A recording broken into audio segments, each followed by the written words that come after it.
Welcome to Technado with Don Pizzette, featuring sysadmin expert Don Pizzette, security specialist Daniel Lowry, and Peter.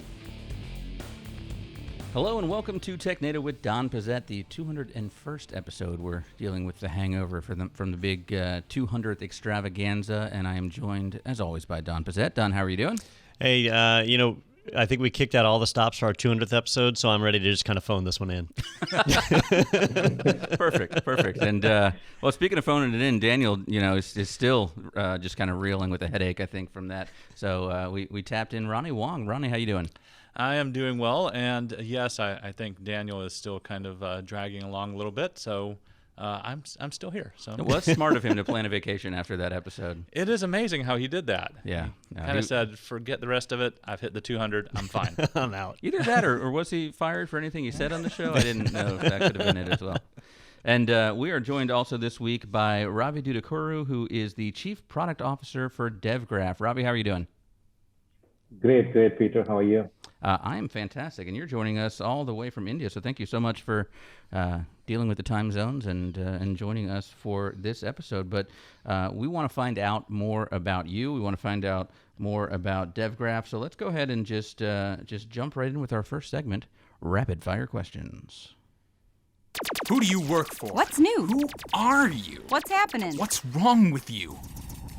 All right, Ravi, what we're going to do in this segment is throw questions at you quickly. You'll see a 1 minute, or actually you'll see a timer of some sort appear on the side of the screen. You'll have 1 minute to answer each question. If you take too long, Peter will buzz you like this, and then we'll move on to the next question. We're going to rotate through each of us. The first question coming at you from Peter. I still don't think I've buzzed anyone ever, but the threat is there. So the first question is, Ravi, can you just give us a little bit of an overview of DevGraph for those that haven't heard of it? DevGraph is an integrated set of software development tools that's integrated, automated. The whole idea being we make it faster for you to develop applications and while preserving or improving the quality of your application. So, think of it as in two parts. One is the development part, the other one is the deployment part. And in development, for example, we have a product called DevSpaces. You literally click a button. In 10 seconds, you have your IDE up. This is truly your VS Code IDE in the browser. You're starting to code in 10 seconds. That's how you kind of make it faster. And then code review, code fix, code coach, bunch of these products that help you improve the quality. And then the second portion of DevGraph, which is the deployment portion, truly is about how do you run an application on the cloud? How do you deploy it? How do you plan it, scale it? And then how do you actually migrate an on-prem application to the cloud? It's really development, deployment, everything end to end. Full life cycle covered, integrated tools. That's really the goal here. All right. Now, Peter has been teaching me how to cyberstalk people. And so I was reading your bio on the site, and DevGraph has a number of different products. You mentioned on the site that one of your favorites is a product called Engine Yard. So what is that, and what does it do? So Engine Yard is platform as a service. What it really means is if you want to deploy your application on the cloud, then you got to go through a bunch of processes. You have to set up your EC2 server, you have to set up your configuration, S3, all of this stuff, which requires DevOps expertise. So what Engine Yard does is you give it an application. You literally say, here is my application, I call it git push. And once you push it, Engine Yard takes care of deploying the application, running, managing, scaling, supporting, all of that for you. That's really why I love this. Of course, don't get me wrong. I love all the details and scalability of the cloud. But when it comes to real applications, nothing beats Engine Yard because it's just one click, git push, and you're done. All right, you started as a Java programmer back in JDK 1.1. Do you feel like that the DevGraph tools have addressed the issues that you face as a programmer over the years? I really hope nobody knows how old I am based on the JDK 1.1. It feels like a long time ago. But two things though. JDK 1.1 was real simple. There was no, not even servlets maybe, then JSP, EJBs, bunch of this stuff. It was super simple, but then since then the complexity has increased. So we do address complexity, whether you hear about Engine Yard or DevGraph as a cloud, we do address the complexity and try to simplify everything for developers. So that's, that pain point is something we certainly address. And in terms of the tooling for developers, it evolved a lot more. And the tool set we have now is a lot more advanced. So it does address the developer pain points as well. So I'm curious. I work a lot with the Adobe Creative Suite and those products, and I read that you were actually used to be with Adobe, and you were involved in that transition when they moved everything to the cloud. So what was the most challenging part of that project? I know we're going to talk a little bit more about cloud migration in a second, but specifically with the Adobe project. Yeah. So, I'll tell you a little story. So we had the idea, we knew what we wanted to do, had the plan. We called it Creative Cloud. The first moment we went to customers, they're like, whoa, what is this cloud? I know I like cloud, but are you going to put Photoshop on the cloud? I don't think it can handle my photos or my videos, right? People have that shock on, you're not changing my world. But then the most important thing is focus on what is the benefit of the cloud. Like you're working on your iPad, you go to your desktop, all your assets get transferred, your color palettes get transferred. That's what we really want to do. But when it comes to the customer, they might actually think, oh, why are you changing my world? So the most challenging part when you go to the cloud is to understand what we are really doing and what benefits you get out of it. And as long as you focus on it and not change users' world too much, I think you're going to be great. Makes sense. Now, I'm curious also, with any time that someone started out as a developer and then kind of moved up into, your chief product officer now, so you're dealing with paperwork and employees and those kinds of things, do you still find time to code, either for DevGraph or in personal projects? Oh, I do code, but not Java so much, but it's more around Python.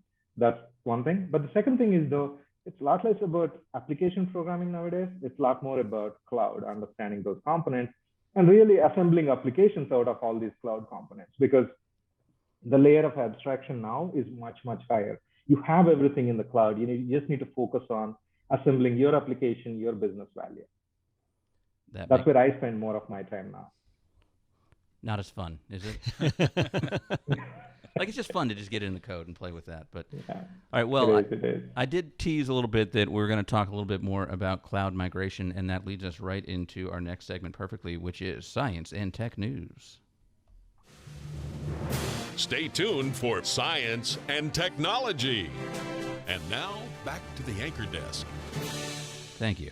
All right, this article comes to us from VentureBeat.com, and Gartner predicts public cloud spending to reach $332 billion in 2021. And just to give that a little frame of reference, let's see, that would be an increase of 23.1% from 2020, where cloud spending was about $270 billion. So it's a rocket. It's well, as they say on the internet, it's going to the moon and doesn't seem to be stopping. So I'm curious, you're involved in a lot of that, did it with past companies and continue to do it now.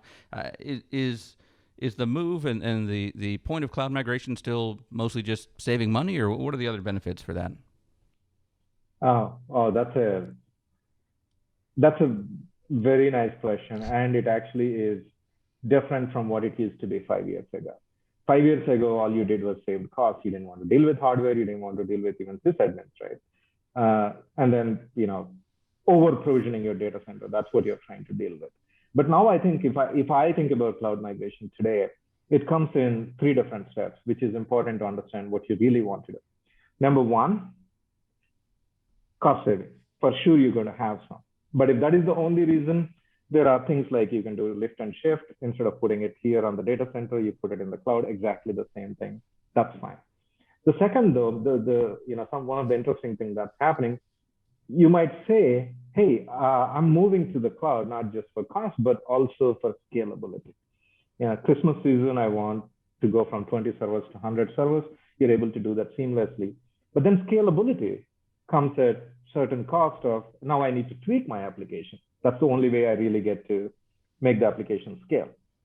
The third, which is even more exciting, is you get both the cost saving, scalability, and the third is now you're able to use cloud native components. For example, you want to have a customer audience manager. That's built right into AWS. You can just connect your data to the audience manager and then start using it. Or email marketing, transactional emails, all of these things are in the cloud. You just have to start connecting it. That's the third level of how you move to the cloud migration. So as long as you know which level of benefit you want, then you can plan accordingly and go from there. One thing I've noticed is that, companies were slow to adopt the cloud when it first came out, right? There's hesitancy, trusting somebody else to completely host your environment. But I feel like as people move more and more towards web applications, that removed that obstacle. People became more, it's a web page you browse to. There's your application. You don't really care where it's hosted anymore. That removed a lot of the tension. But I'm curious what your opinion is, because especially with your background with Adobe, where Adobe has a huge cloud presence, but you still have to download this very thick client to run locally on your machine and then connect up. So web applications to me seem like what's really fueling this move into the cloud. Would you agree that's what's happening, or does it really not matter? Kind of yes and no, Don. What happens there is, in terms of you articulating or ideating the value that you derive from the cloud, Adobe is a lot more about connected devices, whether you're on an iPad versus on your Mac or on your desktop, or you move from work to home, you're creating everywhere. So the cloud is used there in that context as a connective tissue, not so much about does your Photoshop application itself live in the desktop or in the cloud. It's more around cloud is the connective tissue that completes your workflow from A to Z. That's really how you use in that flow. But in case of developers, right, software development, if you really don't have to code everything on your desktop, for example, we have a team, all it does day in, day out is fixes bugs. Then you don't need anything on your desktop. You literally click a button, it opens the IDE in the browser, you debug, fix the bug, and done. Just check it in directly from the browser within 2 minutes or 5 minutes, however long it takes, you're done. You don't have to worry about setting up an environment. So it really depends on what you want to achieve with the cloud value. Cloud value is more around presence. It's always available. That's really the value there. So in this article, I noticed the desktop as a service is a very small part of this, but it kind of sounds like what you were saying is that, that might be an area that's growing as well, that you've got less on the actual, hardware side and you're relying on more of that. Do you see that as being one of the big areas of cloud growth in the next few years? Actually, think about a few things, right? Desktop as a service, it's not really that big. But two points I want to drive home. One is that your development environment is moving more and more to the cloud. You don't necessarily have it on your desktop. You can have it on desktop as a service, or you can have it literally in the browser. It doesn't even have to be a desktop as a service. But the uber point is the productivity. How fast can you take your application to the market? That's one thing that's happening. And second thing that's happening is you're almost like anybody who's adopting cloud today are writing applications for the cloud. They're more focused on cloud native. And in that case, figuring out how you migrate the applications from on-prem to the cloud, and then database migrations, terabytes of data, how do you migrate to the cloud? These are more critical things to evaluate. Those are the ones that are going to grow in value. Desktop as a service is an essential offering. That itself, I don't think it will grow a whole lot. Now, you mentioned moving the development environment into the cloud, and actually you mentioned it a few moments ago when we were talking about DevGraph as a whole. I've seen solutions like this before, like Amazon's Cloud9, where the entire dev environment is hosted. So you jump in there and you start coding. I'm not a developer. I write the occasional Python script to automate something, and that's about it. So I saw that solution and I thought, well, that's neat, and then proceeded to not use it because it's just easier to, whip something up in a text file on my own computer and run it, just doing it all locally. So that's my perspective, like a non-developer. But what are you seeing in the developer space? Are developers migrating towards these tools? Are they okay with that? Do they like that idea of having their entire IDE in the cloud? Yeah, or are they as hesitant as you said, like the Adobe people are, in making that change because they're so used to a system? Yeah. No, it is. At the end of the day, it is the developer preference, but there's no denying that, Don. Absolutely not.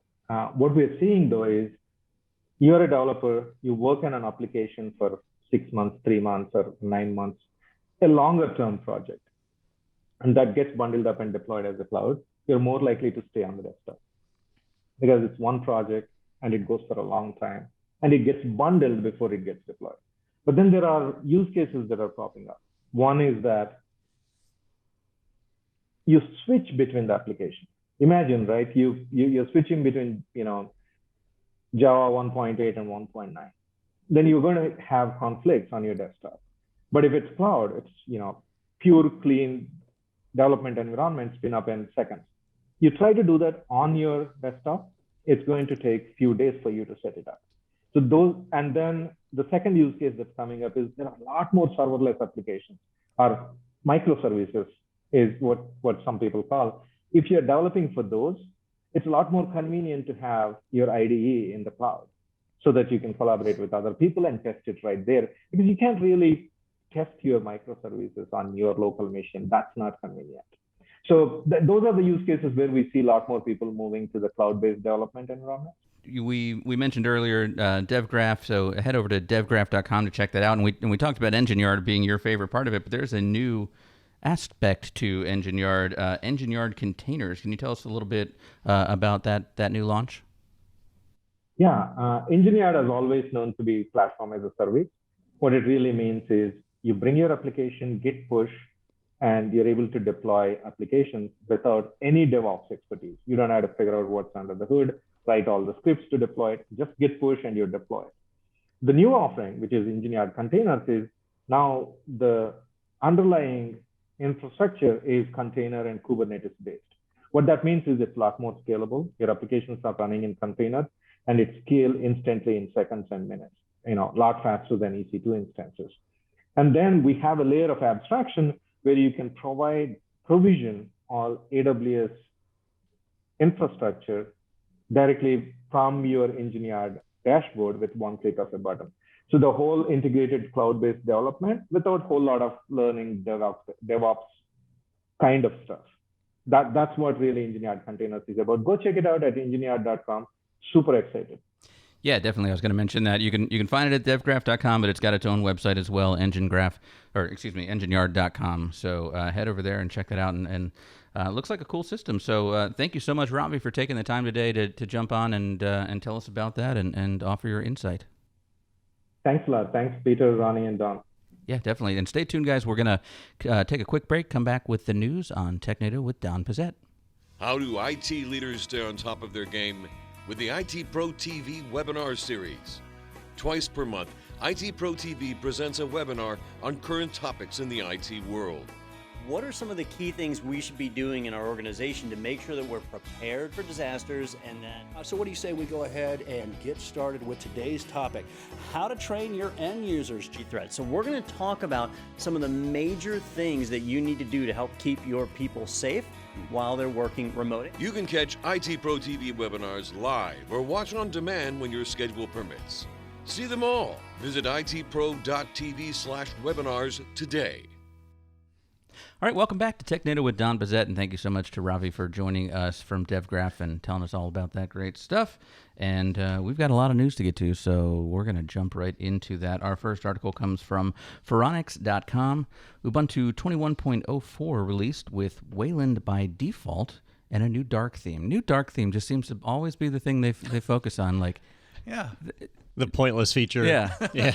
But people love dark themes People for love one it. reason or another. We're slowly devolving. A few years from now, it'll be like Ubuntu 25.04 comes out with new wallpaper. Well, this one has a new wallpaper and a nice It hippo does. down there. It does. They've continued their series of wacky names and moved from, oh, shoot, what was the last one? I don't know, something. Whatever. Yeah. Do they go down the alphabet? Is it? Yeah, Okay. they go alphabetically, and so Danger Duck or whatever, it just kind of progresses. Actually, it was Focal Fossa was the last one. Focal Well, wouldn't Fossa. there be a G Wait, in isn't there? there a G? Oh, that's a good point. Because I don't know much about technology, but I'm familiar with the alphabet. So, And now I'm curious what 20.10 was. 20.10 was the last release. But anyhow, point is 21.04 is out. Groovy Gorilla. Groovy Gorilla. I must have skipped that one. So 21.04 is out, and a lot of times I'll skip some of these non-LTS ones, right? So the long-term support, Focal Fossa was the last long-term support when they came out. 21.04 is not LTS. This is a short-term support. It's only going to be supported for 6 months. It'll be replaced by 21.10 later on. 22.04 will be the next LTS. But the most notable change on this one, Peter actually mentioned it, is that it will use the Wayland desktop compositor by default. So there has been a shift over the last 10 years as the various distros have moved away from Xorg as the window manager, but the compositor, and moved over to Wayland. It breaks a lot of stuff, but Xorg is no longer actively being developed. And so it's kind of like you've got two bad choices right now, and people have been hesitant to switch. Yeah, no, I saw as I was reading through the article where they were saying, look, you of course it's going to be default Wayland, but you can always switch back if you want to. So you're just switching from one bad choice to another? Well, sort of. So it's not that they just support the old one, but it's actually installed by default. So when you go to log in on 21.04, it will default to Wayland, but right there on the login screen, you can switch to Xorg if you want and get logged in. What we find is that Xorg really was developed back in the older days when it was a more trusting world. So it has very poor security. It allows you to do screen mirroring and things, which now needs security attached to it. Well, people have gotten used to that. People like being able to easily connect to a Linux box and move the graphics across an SSH tunnel to a remote machine and all that fancy stuff. Well, a lot of that's broken under Wayland. And so if you use those features, Wayland's a bit of a pain. But if you don't use those features, Wayland renders faster, has less screen tearing, supports more monitors and resolution. So there's a lot of big benefits to it. Fedora moved to Wayland by default several years ago. Now Ubuntu is starting to do it. Now Focal FOSSA still defaults to Xorg, but when 22.04 comes out, it looks like we can expect Wayland to be that default. So is that change really major to any particular thing like you would actually do on a daily basis, that it would move to the default? Yeah, so if you require 3D rendering, right? So if you got like NVIDIA cards and you're using their driver, it's a different driver for Wayland than Xorg. So, you've got to make sure you've got that hardware support. If you use software like VNC or any kind of screen mirroring, it's got to be updated to support Wayland. VNC already has if you use real VNC. But some of the open source ones, those have not been updated yet. So you have to look at the software you use and determine whether that's going to break. Okay. So 2 questions. First of all, you said LTS a couple times. I want to make sure I knew what that was. Long-term support. Okay, so one that they'll actually support in the future. Yeah, they release one every 2 years. And you don't even have to upgrade then because they support it for like 10 years. So you can go a long way without having to update to a new version with Ubuntu. But the short-term ones, you get 6 months. Great. And the second question I had, Wayland, was Wayland Jennings involved with that? I think Scott Wayland from Stone Temple Pilots. Oh. Okay. Actually, I have no idea why it's called Wayland. I should probably look that up. Wayland Yutani. They build better worlds. I did check it. It's spelled different than Wayland Jennings. So, I mean, key takeaways there, dark mode. Yeah, dark mode. It's sweet. Dark mode's on everything now. It's amazing. Yeah, if it doesn't have dark mode, then even websites. I went to another website and was like, "You want to switch to dark mode?" I was like, "Why?" So we've got light mode, we've got dark mode. A few years from now, what do we get? Brown mode, gray mode. Like, yeah, just yeah. I mean, like from a design perspective, just kind of letting the customer control that. Yeah, there's a limit there. I like Apple's light gray text on a white background mode. That's my favorite. That one. Why make it legible? Yeah. All right. Well, our next segment is actually one of our favorites, and it is Tinfoil Hat Time. The moon landing was fake. Paul McCartney's been dead since 1966. Dogs can't see color. 5G causes syphilis. Do you understand that? All right. Well, the government obviously does not want me to know about this article because it's behind a paywall on the Washington Post site, but I do have the headline here. Minutes before Trump left office, millions of the Pentagon's dormant IP addresses sprang to life. And I did read a little bit about this on, I think, Ars Technica that had a good write-up as well. But yeah, we're looking at the Washington Post was the one to kind of talk about this first. Wait a minute, Peter. This just in. I got some breaking news. Technology called an ad blocker has been invented, and it supposedly will allow you to read articles again. Look, I'm in marketing, and it seems like really against what I stand for. Okay. I'm not a thief. Well, I suppose that's true. But anyway, so first of all, so the Pentagon basically had all these IP addresses that they just weren't using, that they were just kind of stockpiled. So, and now they don't. So I've already mentioned the earlier days of the internet, right? So let's go back to that, right? So back in the late 1980s, early 1990s, when the internet was really only used by DARPA and a handful of people at universities across the world, it was mostly empty. And the IPv4 address space at the time, or well, still is what is it, Ronnie? 4.7 billion addresses. 4.2, something like that. Something like that's right. I think it's under 4.3. Yeah. So, so there are a ton of addresses to them at the time. We know now that it's not enough and we're running out. But there were organizations where if they asked for IPs, they could get practically as many as they wanted. So like Ford Motor Company got a Class A, which is 16.7 million IPs. Keep me honest, Ronnie. Is that right? Yes. Sure. Okay. So over 16 million IPs. Apple got a Class A, which they still have today, over 16 million IPs. But the military actually got many Class A's. I think there were 6 or 7 Class A's altogether, quite a few. So we're talking about millions upon millions of addresses that they had. And the thinking back then was, if you were Ford or Apple, maybe I want every computer to have its own public IP, or every truck that I sell will have its own public IP. Well, that ended up not happening, and things kind of went a different route. And now we have IPv6 that takes its place. But the military, they said we want as many IPs because you might have satellites and all sorts of other stuff that needs IP I want every addresses. bomb to have its own IP address. Maybe, right? It depends on how they want to talk to it. Yeah. So they reserved them and then didn't use them. And they've been holding on to them. Most of them have been sitting there dark, not being used. And then, maybe coincidence, but 3 minutes before President Joseph Biden was inaugurated and signed into office, not all these IPs, but a giant chunk of them, so at least one Class A, all of a sudden was transferred to another company and became active. Routes being advertised in BGP. The timing has raised a few questions. Well, and the company has raised some questions because it's like there's no other history of this company. It has no public-facing website, has no other government contracts, but it has the same address and a similar name to a company that was like a spam email marketing company 10 years ago or something? Yeah, so there have been a few things, and the theory that's got the most ground right now, because the Department of Defense has come out and just said, "Oh, this is routine stuff." That's all they've said. Nothing to see here. Testing, Move along.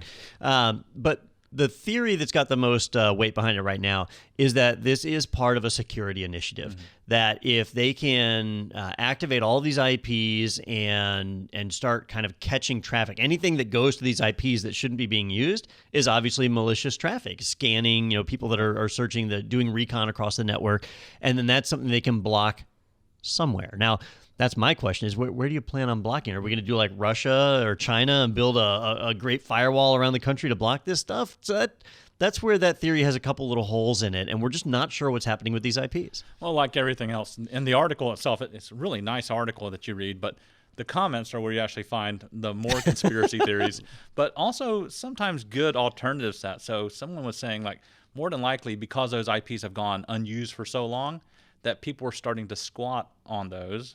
Yeah. And that way, what they could do by making this happen is essentially reclaim that and even start finding out like all the traffic that's been going to them as they started advertising them out. So they're essentially saying, no longer are you going to be able to do this. We're actually going to go ahead and push it out there. And I've done that myself before. You have your RFC 1918 addresses, right? The private addresses anybody can use without registering. But you can use whatever address you want as long as you're not sending it out on the internet. And I know I've used like the research range and a few others before on internal networks that I didn't want to go out. And this would sort of, you'd still be able to do it, but now there'd be BGP routes that are out there that send it to this company in Florida, which is not us. Yeah. and so you wouldn't be able to communicate on the internet, which you shouldn't have been able to do anyway. Yeah, it's kind of neat because they say a total like nearly 175 million addresses, and if we think about that, it's really equivalent to about 10 or 12 Class A addresses is what it comes out to be. Yeah, I saw it was 4% of the total addressable space, which is pretty measurable. Well, and I did note that they clarified that they still own those that range, that they just transferred it to them to do this project or something, but they still retain ownership, so it's not like Trump's like, hey, I'm going to sell all these on the way out. Get some money back. I mean, it does make, that's the other question I had about like, oh, company in Florida, is it near Mar-a-Lago? I can just imagine like eBay listings popping up, and it's all the furniture in the White House, like pickup only. Username pickup. Ivanka. And a Class A address. Class A. Local pickup. Yeah, we will not ship. All right, fantastic. Well, yeah, tell us your conspiracy theories there. We'd love to know what you think they're doing with that. Actually, that's a good plug. The new website, technado.do, we have a listener mail area, so go on, contact us. I'd love to hear what you guys think the real reason, because we know what they're saying is. My theory would be that the Navy has made contact with aliens. I think we had that confirmed the other week, and the aliens need cable set-top boxes, which require public addresses, and that's what this is all about. And the new iPhone. So they're going to have So if they need like hardwired stuff, so they're landed. They're not. Oh yeah, we're not running cables. No, I can't do it from space. That's not hospitable. That's like having company over and saying they have to sleep in the yard. You can't do that. I saw War of the Worlds, and I know that our the little things we have are going to kill them. Well, I'm pretty sure that the lizard people that are in charge of the U.S. government have that. They understand the biology's involved. The ones that live in the center of the earth. My bad. That's my mistake. All right. Let's move on before we get too far down this rabbit hole. Our next article comes to us from slashdot.org. Ransomware gang wants to short the stock price of their victims. And I feel like shorting stock is like the new thing it's obviously been done for years and years, but came into the news a lot with the whole GameStop, Reddit thing. So a lot more people are talking about it. But that's brilliant, honestly, to say that I know this company I'm about to attack is going to go down. Short the stock. That's ingenious. It is. Now, the tricky part here is, who are you going to find that can take advantage of this, right? So if anybody were to take advantage, so let's say a ransomware group reached out to me and said, Don, we just got in on this no, not a school board. It's got to be publicly traded. So Coca-Cola, right? Yeah. So we just got in on Coca-Cola's network. We're hitting their machines. It hasn't been announced to the public yet. Well, they wouldn't tell me the name of the company, I guess. So we just compromised a soft drink company. This is going to be big. If you want in, pay us X amount of dollars and we'll tell you who it is, right? So I pay $10,000. Now they tell me the company and I go and short that stock like crazy, knowing their stock is going to drop when the word comes out they've got a breach. Well, that is a way to make some money, except it's insider trading. Yeah. Yes. Yeah, and it's illegal on several SEC rules, and so it would be easy enough for the SEC to just look and say, all right, anytime a company announces a breach, did anybody short stock or sell a bunch of stock prior to it? Because they already look for people selling stock. That's how they find these executives, the CIOs that sell a bunch of stock, which is shady. And shorting happens all the time, so it would have to be like the ones that, hey, this is a big position that all of a sudden came up, or hey, Don has never been involved in the market, all of a sudden puts $500,000 into shorting this stock. And some people say shorting is bad because you're betting on a company failing or doing poorly. Yeah. But if you think about it, like when you go to Vegas, when you bet, you're always betting on somebody losing. You're just betting on it being somebody other than you losing. But I'm not a huge craps player, but I know like if you bet on the don't come line, you're basically betting against the table, and you're the jerk that no one wants to talk to. So you're that guy. Now it's a lot easier to do in the stock market because you're at home behind a screen. So you're like, I don't care if the Coke people. It's that old adage about the way that the group is called Dark Side Crew, I think is who's actually done this. Well, usually, as far as I remember from talking with Daniel and everything, like, if you're a good hacker, nobody's going to ever know what you've done. But they've decided to announce that they're willing to notify crooked market traders in advance. Isn't that an oxymoron? Yeah, isn't that kind of crooked market traders? Isn't that little things? Yeah, I mean, have you seen Wolf of Wall Street? Yeah, or Boiler Room? Like, these people are out there and they're filthy rich until they get arrested. They all seem crooked. That's my point. Just kind of neat though that they're like, here's how we're going to do it. Let's just go ahead and announce how we're going to do it. And there was that Revel group that they had gotten Apple's blueprints for their M1 Macs, and they tried to extort the manufacturing plant in China, which they said no. So then they switched to try and extort Apple. We still haven't seen how that one's going to end up yet. Yeah. Well, back to your hypothetical, Dondo. If they called me and said, we've hacked Coke, do you want to know? I would just say, no. I want you to get that recipe. Find that, navigate through the system. It's in the vault up in Atlanta, right? Yeah. But do you think that's connected to the cloud somehow now? So oddly enough, we did a tour of Coca-Cola World right before the pandemic. I was up in Atlanta with the family, and they were talking about how the original vault was actually a train caboose that they had like outfitted or whatever to store the recipe in. So it is a physical on piece of paper recipe. Yep. Someone's got to know it though. Somebody, obviously, you got to configure the machines. Yeah. Or maybe it's two people and they each know half the recipe. Ooh, that's smart. Is it the old recipe with the cocaine? Or maybe. And Max Headroom himself comes out and stirs it. 2 parts methamphetamine. Yeah, that's why Coke is so good. All right, let's move on to our next segment, which this week is Who Got Pwned? Looks like you're about to get pwned. Fatality. Yeah! All right, this one is from Gizmodo.com. Signal's CEO just hacked the cop's favorite phone cracking tool and became a legend. And so this is actually this is something we've talked about.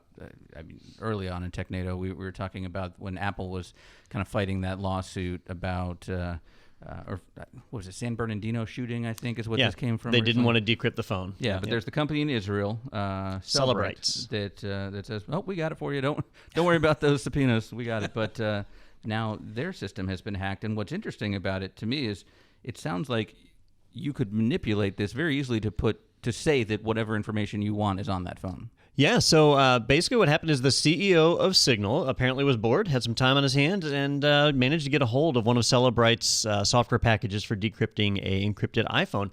And what he found was that it did not implement hardly any security procedures. And so he was able to craft a file that when the Cellebrite software ran, it would read this file and execute what was inside of it. And so he found where he could actually create a script that would erase all of your pictures or blank out your text messages so that the Cellebrite system would show that it properly got all the data off of your phone, but a lot of data would be missing and there would be no evidence of it, no trail whatsoever. And so what he was basically showing is, hey, this Cellebrite software works. Yes, it does allow you to get the data off of the phone, but it's very easy to circumvent. Now, he didn't release details on how to do it, but in theory, you could have like a canary file or something that was on your phone. You could put it on there right now, and then a year from now, when the police sees your phone and Cellebrite scans it, and pulls the data off, it could show up as a blank phone. You've kind of prepared for it ahead of time, and if he knows about it, then you certainly assume that some of the more sophisticated hacking groups already know about this as well. But didn't it work the other way too, where you could basically say, "Oh, this was on their phone"? You could plant stuff on the phone. Yeah. So what he was saying was that it basically invalidates the chain of custody. That if you pull the data off, Cellebrite software is so bad that in a court you wouldn't be able to prove that the data had been tampered with.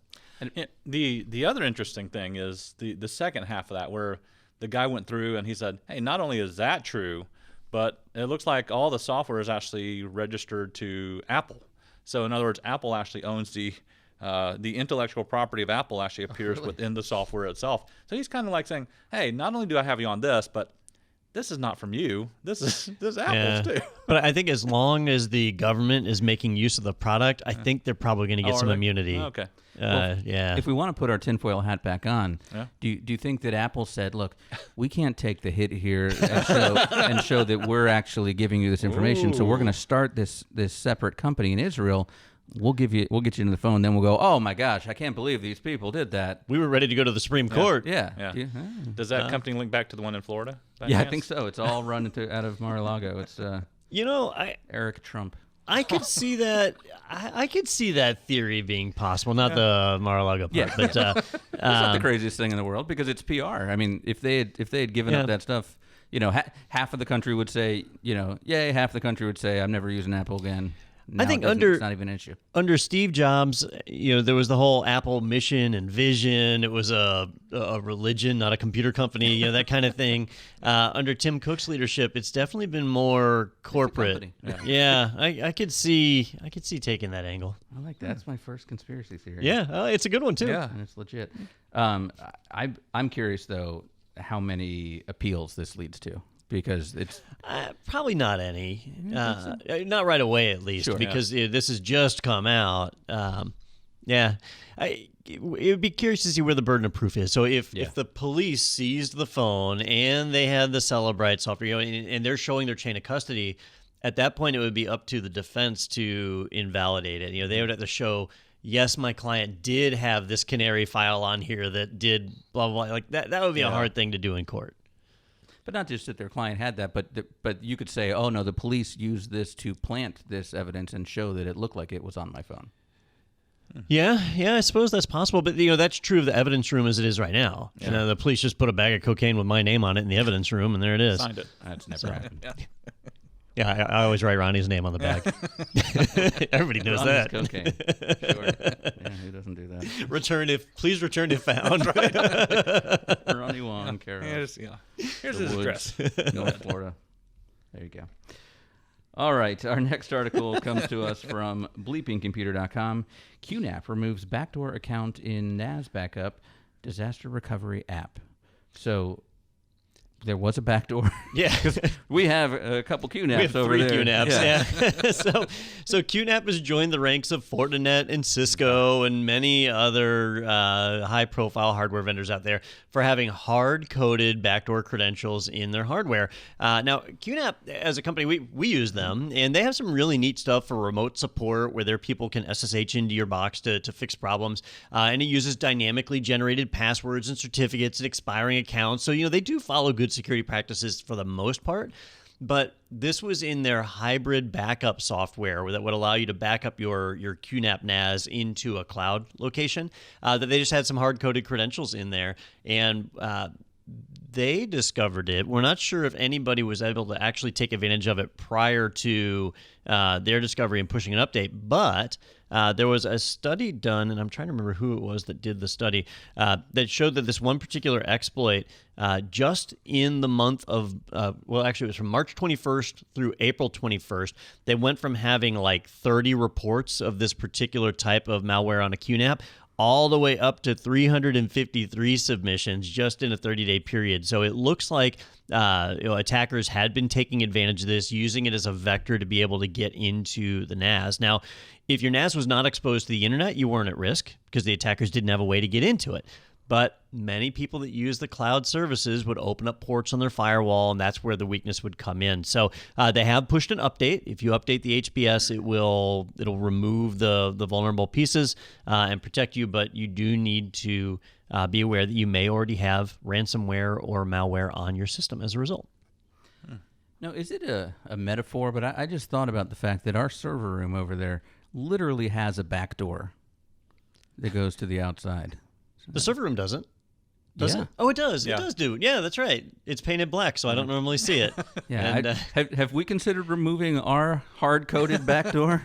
we could, except first off, there's like no sensitive data in that server room. All our sensitive data is stored in the cloud publicly in S3 buckets. Super secure. No, it's all stored elsewhere. So it's really just video files in there. But the other thing is that door is locked. Like that one, you can't even use a key card to get through it, right? Sure. It's a physical access only door. Couple deadbolts. But that, in the old days, that used to be a battery room, and then the server room was where Studio 4 is now. That's where So that's why they needed the back door to get the batteries in and out because correct. they're so It was a heavy. fire code thing. Yep. That But makes sense. for us, it doesn't matter. All right, and for anyone watching at home or the people that want to short IT Pro TV stock that doesn't exist, just know there's an armed guard there at all times by that door. I should point that out. That's right. All right, our next one is actually a Deja news from last week, so let's play that. Deja News. We did notice last week, actually, during the live Technado, that we had some bandwidth where kind of our frame rate went down a little bit, and it was right around when I played the Deja News Beyonce song. So we're wondering if we just got flagged Or if Beyonce was crippling the internet. That's true. We did break the internet. Yep. That's probably what it was. All right, this one is from ArsTechnica.com. Linux kernel team rejects University of Minnesota researchers' apology. UMN researchers probed for weaknesses in patch approval, and Greg K.H. wasn't amused. It was like Greg K through H.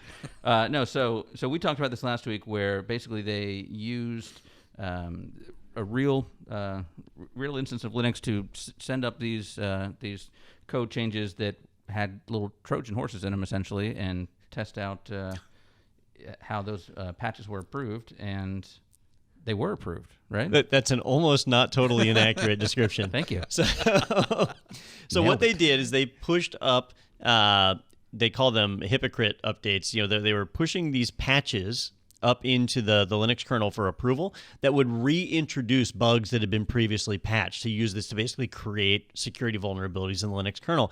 They were testing on the real Linux kernel. These changes did not actually make it into full production, so they were found and stopped. But as a result of their actions, every update submitted by the University of Minnesota is now under review, and they're no longer able to push updates into the kernel. So the activities of these two students and their graduate advisor led to all of the developers at the university getting banned. So the two researchers came out and wrote an apology letter. So they said that they're sorry, they shouldn't have tested in the production environment, they should have thought about other people than themselves, and so on. So they wrote a letter. And basically, the kernel development head, Greg, they write it KH. I don't actually know how to say it. I think it's Crow Hartman. But either way, basically he said, apology not accepted. Well, he first said, you guys can we'll allow future patches if they, quote, provide proof and you can verify it. But then he said, really, why would you waste your time doing that extra work? And yeah, it's basically they don't care. Yeah, once you break that trust, when you've got an open source project like this, where the majority of the people are volunteers, and somebody takes advantage of that system, it's just not worth it to start putting. You don't have the monetary resources to start doing all this secure code review and so on, which I think is a little ironic, because you always hear people say one of the reasons why you should run Linux is great because it's open source. You can review the source code so it doesn't have vulnerabilities.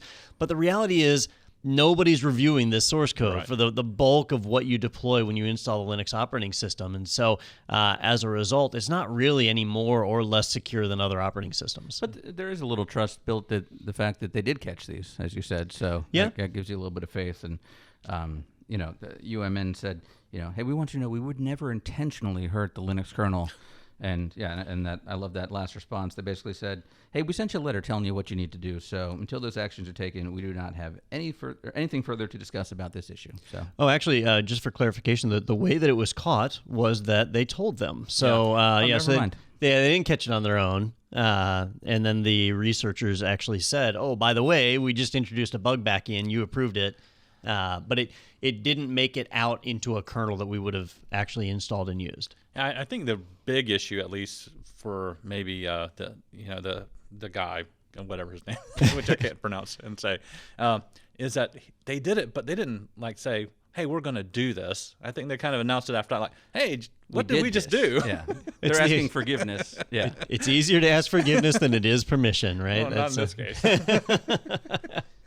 It doesn't always work. Yeah, you can ask forgiveness. You're not always given it. I would not have known these guys' names 2 weeks ago, but now I do. So they certainly got what they needed out of it. The rest of the student researchers at University of Minnesota, they're the ones that'll suffer from this a little bit. But they can always go and publish kernel patches independently, not as part of the university, and that would be the way around that. I'll just transfer. Schools. Yeah, that's what I'd do. I actually don't know about University of Minnesota. I mean, if they're pushing kernel patches, they must have a pretty good tech program, so transferring might be painful. Yeah, but you don't want to be associated with that. You don't want that black mark on your diploma. Or maybe you do. It's weird the things you get credit for these days. So. Like street cred. Oh, we're the people that hacked. Yeah. I like that. All right, hey, want to let you know about a couple things coming up from IT Pro TV. First of all, there is a webinar today, Thursday, April 29th, Going Cloud Native with Linux. Move your Linux workload to the cloud. That's at 2 p.m. Eastern Time with Tamika Reed, one of the founders of the Women in Linux Association. So if you are listening to this right when it came out, go ahead and join us there for that. Go to itpro.tv/webinars. You can see all the upcoming webinars. Like the next one after that, Navigating the ISC Squared Certifications, SSCP, CCSP, or CISSP. And that is with Adam Gordon, and that's taking place on Thursday, May 6th, 2 p.m. Eastern Time. So So all those are over at itpro.tv/webinars, and you can sign up for them. And while you're on that internet, head over to the new Technado website at Technado or technado or technado.com if you're a loser. But you can listen to the latest episodes. You can contact us, like I said, and you can also hit that button in the upper right, sponsored by IT Pro TV, and that's where you can get a 30% off coupon code for the lifetime of your personal plan to IT Pro TV. And you can also request a team trial to find out about all the great features available to teams, like the Pro Portal. That's all over at technado and technado.com and stuff like that. So, well, there we go. Nailed it. Hey, Ronnie. Hey. Thank you for jumping in. I appreciate being dragged in at last moment. Yeah. Well, it was honestly, it does kind of highlight how little Daniel does. Yeah, I was going to say, it was nice not to be yelled at, I feel like, for a week. That's what it normally, normally I just go home feeling defeated. Yeah. If you don't need me to do anything, go ahead and call on me. I'm fine. All right. See if we can extend that vacation for Daniel. All right, thanks, guys. And thank you so much for watching. We'll see you next week right here on Technado with Don Pizzette.